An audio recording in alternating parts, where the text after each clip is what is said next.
Welcome to the Community Services Connection Podcast, an informative podcast for those who live, work, and play in our paradise. We're covering everything from recreation and pools, libraries and history, parks and natural resources, and the IFAS Extension Office of Charlotte County. Today on the Community Services Connection podcast, we are talking about the Seagrass monitoring program, and I have Kate Rose here with me today. Hey, Kate. Hi. Thank you for joining us. This is so exciting. You have your second year of Seagrass monitoring coming up. Yes, second year to me. I think it's the fourth year overall. Okay, so you were new in this role last year. Yes, I started last January 22. So tell me about yourself. How did you find yourself in this role with the IFAS Extension Office and Charlotte County? So I always say that my story started when I was 10 years old. My dad got me scuba certified, and I just never quit. So I grew up in New Jersey, although I've always been connected to Florida my whole life. I've got lots of family from down here, and it's where I did my first open water scuba dive. And I was that kid that just was like, oh my God, nobody else knows about all of this cool stuff that I just saw. I just want to go back and tell everybody about it, and everybody needs to know.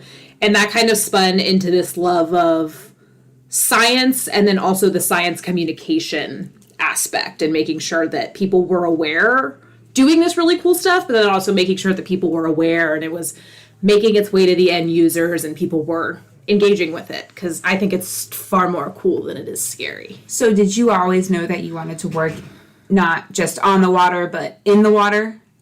Yeah, I think so. Yeah, I just wanted to be out on a boat all the time. I was always an outdoorsy kid, and I liked, having those experiences with, I feel like it always starts with, you're 12 years old. I often tell people I'm a marine biologist, and they go, oh, I wanted to do that. And I'm like, so I feel like everybody's familiar with that. I just never stopped. Yeah, and it seems like everything that you do is different. You never seem to be doing the same thing all the time. I think that's the nature of extension, which is also, it's a very specific thing, but it's effectively outreach. It's just outreach through these very specific channels and through the land-grant universities themselves. So the actual program is called Eyes on Seagrass. Yes. Tell me about the program, the research that goes into it. What do we need to know? And I know right now you're currently recruiting volunteers. Yes. In what experience levels they need to have. Tell me all of it. So I always feel like it's good to start at the beginning with my predecessor, Betty Stogler, who started this long before there was me in this position. And basically through talking to some of her stakeholders, she found that something that was a big concern for them was all of this macroalgae that's in the harbor, or seaweed is, it's kind of that stuff that people rub up against in the ocean and they go, ooh, and they jump.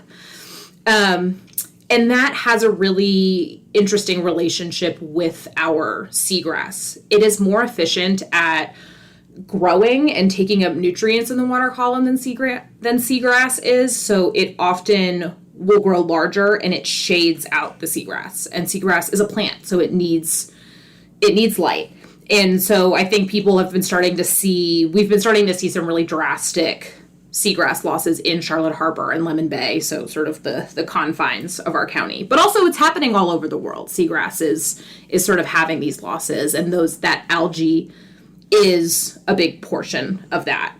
And so Betty realized that there was this opportunity to effectively train volunteers to help us with this monitoring, which means that we're going to get out more frequently and on a larger geographic scale than a lot of the state agencies are equipped to do.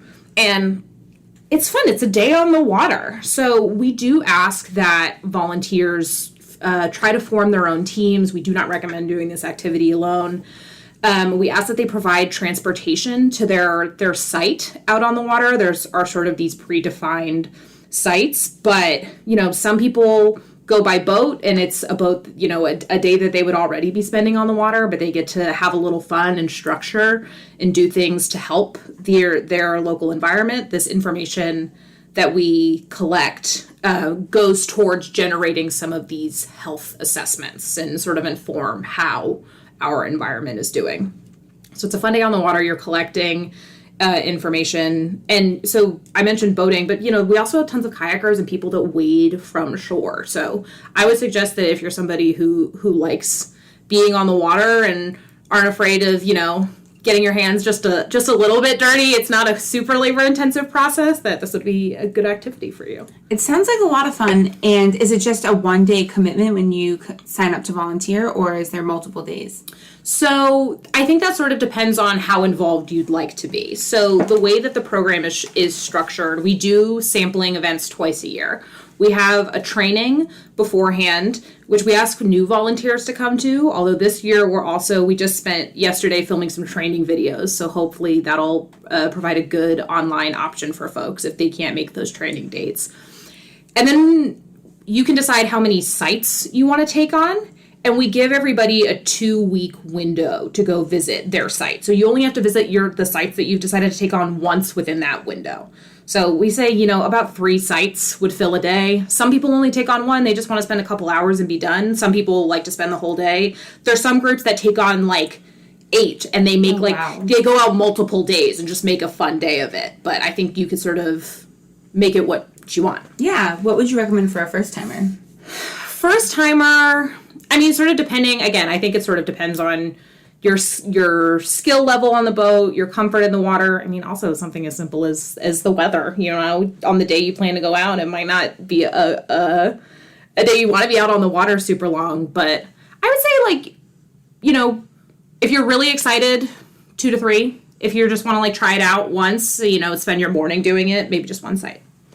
We typically, the range we give the volunteers is it takes between 45 minutes to an hour and a half to do a site. Okay. But an hour and a half was the outside, we had to read through all the instructions and remind ourselves what we were doing, and it took us a second, and the second time around it took us 45 minutes because we knew what we were going at. Okay. After last year being your first year, what did you learn and what would you recommend for this year's volunteers? So I see that there's training, there's equipment pickup. Was there anything that volunteers were not prepared for that we can help prepare them better for this year?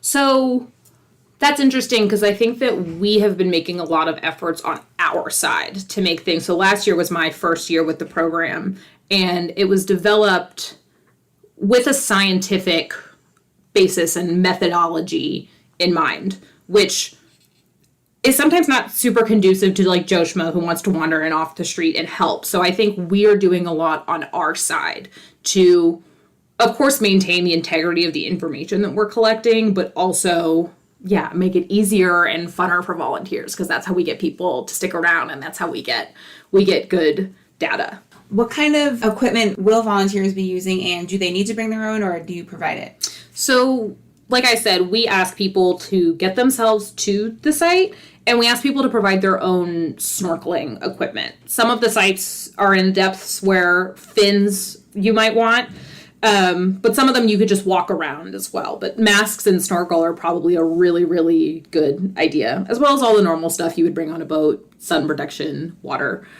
But the kit that we provide them, basically the whole thing fits in a 5-gallon bucket. And that bucket consists of, the methodology loosely is you lay out a rope. And at certain points along the rope is where you look at seagrass and say, how thick is it here? And macroalgae as well. So how thick is it here? And then we move a little further down the line and go, how thick of it is it here? And basically all that does is it introduces an element of science and control into the data. So people can get really distracted if, you swim over to one place and there's a cool something or other, like a stingray or something you want to check out, and then you swim over to the shore. That data is a little harder for scientists to wade through. Are you expecting things to look a little bit different this year after Hurricane Ian? Yes, I think one of the really cool things about Eyes on Seagrass this year is that I think this is going to be one of the first really large-scale efforts to evaluate the seagrass since the storm hit.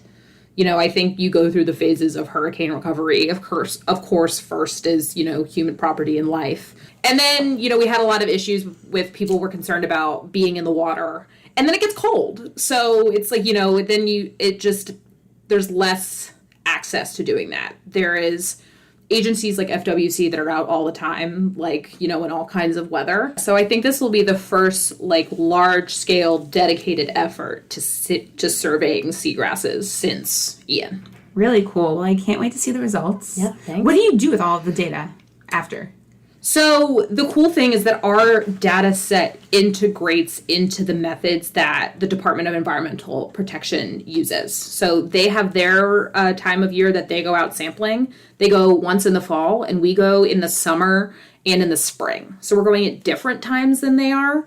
And like I said, just because the sheer size of the volunteer force, we can cover more ground. So it adds to that story. And, that's the data that's used to develop health assessments and attain it off to natural resource managers so they can make decisions about how to protect this really valuable resource.